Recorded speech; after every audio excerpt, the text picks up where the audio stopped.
అదరగొట్టే కారం రంగు రుచి ఆచి కారం పొడి. ఉమ్మడి కడప జిల్లా రైల్వే కోడూరు ఎమ్మెల్యేగా ప్రాతినిధ్యం వహించేది జనసేనే అయినా పెత్తనం మాత్రం కూటమిలోని తెలుగుదేశం నాయకులదే అంటున్నారు. దాంతో రైల్వే కోడూరు జనసేనలో అనిశ్చితి నెలకొని నామమాత్రంగానే మిగిలారట. ఇక మరోవైపు జనసేన ఎమ్మెల్యే అరవ శ్రీధర్ రాసలీలల వ్యవహారం వెలుగు చూడడంతో జన సైనికుల పరిస్థితి కుడితిలో పడ్డ ఎలుకలా తయారైంది. టీడీపీ నియోజకవర్గం ఇన్ఛార్జ్ ముక్కా రూపానందరెడ్డి కనుసన్నల్లోనే ఎమ్మెల్యే నడుచుకుంటున్నారని, స్థానికంగా తమకు బలమైన నాయకుడు కావాలని జనసేన శ్రేణులు అంటున్నాయి. లేకపోతే పార్టీ బలోపేతం దేవుడెరుగు, కనీసం పార్టీ ఉనికి ప్రశ్నార్థకంగా మారుతుందని వారు గగ్గోలు పెడుతున్నారు. ఇంతకీ అక్కడ జనసేనలో ఏం జరుగుతుంది? రైల్వే కోడూరు ఉమ్మడి కడప జిల్లాలో జనసేన ప్రాతినిధ్యం ఉన్న ఏకైక నియోజకవర్గం. 2 దశాబ్దాల పైగా అంటే 2004 నుంచి రైల్వే కోడూరులో కాంగ్రెస్, ఆ తర్వాత వైసీపీ ఆధిపత్యమే కొనసాగుతూ వస్తుంది. అలాంటి చోట వైసీపీ ఆధిపత్యాన్ని దెబ్బకొట్టి 2024లో రైల్వే కోడూరులో జనసేన జెండా ఎగిరింది. కూటమి పొత్తుల్లో భాగంగా రైల్వే కోడూరు స్థానాన్ని జనసేన దక్కించుకుంది. ఆ అవకాశాన్ని సద్వినియోగం చేసుకున్న జన సైనికులు తమ అధినేతకు గిఫ్ట్గా ఇచ్చారు. కూటమి ప్రభుత్వం అధికారంలోకి వచ్చింది. తమ అధినేత పవన్ కళ్యాణ్ ఉప ముఖ్యమంత్రి హోదాలో ఉండటంతో ఇక మనకు తిరుగులేదని జన సైనికులు భావించారు. కానీ ఏడాదిన్నరలోనే రైల్వే కోడూరులో జనసేన పరిస్థితి తారుమారైందట. జనసేన నుంచి ఎమ్మెల్యేగా ఎన్నికైన అరవ శ్రీధర్ పార్టీ పతనానికి ముఖ్య కారకుడయ్యాడని పార్టీలో ఇప్పుడు పెను దుమారం రేగుతుందట. పేరుకే జనసేన ఎమ్మెల్యే అయిన పెత్తనం మాత్రం స్థానిక టీడీపీ ఇన్ఛార్జ్ ముక్కా రూపానందరెడ్డి కుటుంబానిదే అని జనసేనలోని ఒక వర్గం నేతలు తీవ్రంగా మదనపడుతున్నారట. 2024 ఎన్నికల ముందు వరకు రైల్వే కోడూరులో జనసేన పార్టీ తమ పార్టీ కార్యక్రమాలు చురుగ్గా నిర్వహించింది. కూటమి పొత్తులు కుదరడంతో రైల్వే కోడూరు టికెట్ జనసేనకు పక్కా అని ముందు నుంచే ప్రచారం సాగింది.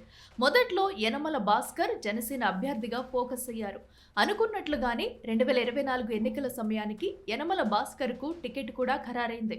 కానీ సీన్ ఒక్కసారిగా మారిపోయింది. అప్పటి వరకు రైల్వే కోడూరు వైసీపీలో కీలక నేతగా ఉన్న ముక్కా రూపానందరెడ్డి కుటుంబం టీడీపీ గూటికి చేరడంతో ముక్కా అనుచరుడు అరవ శ్రీధర్ తెరపైకి వచ్చారు. ముక్కావారిపల్లె సర్పంచ్గా ఉన్న అరవ శ్రీధర్కు జనసేన నుంచి టికెట్ ఖరారు కావడం, గెలుపొందడం చకచకా జరిగిపోయాయి.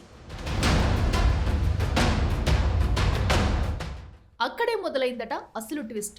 ముక్కా అనుచరుడుగా ఉన్న అరవ శ్రీధర్ జనసేన మార్క్ పక్కన పెట్టి టీడీపీ నేతగా వ్యవహారాలు నడిపించడం మొదలుపెట్టారట. జన సైనికులను పక్కన పెట్టి ముక్కా అనుచరులకే పనులు, పదవులు కట్టబెడుతుండటంతో జనసేన ఉనికి క్రమంగా తగ్గుతూ వస్తుందట. ఆ క్రమంలో జనసేన అధినేత పవన్ కళ్యాణ్ రైల్వే కోడూరులో పార్టీ బలోపేతం దృష్టి సారించారు.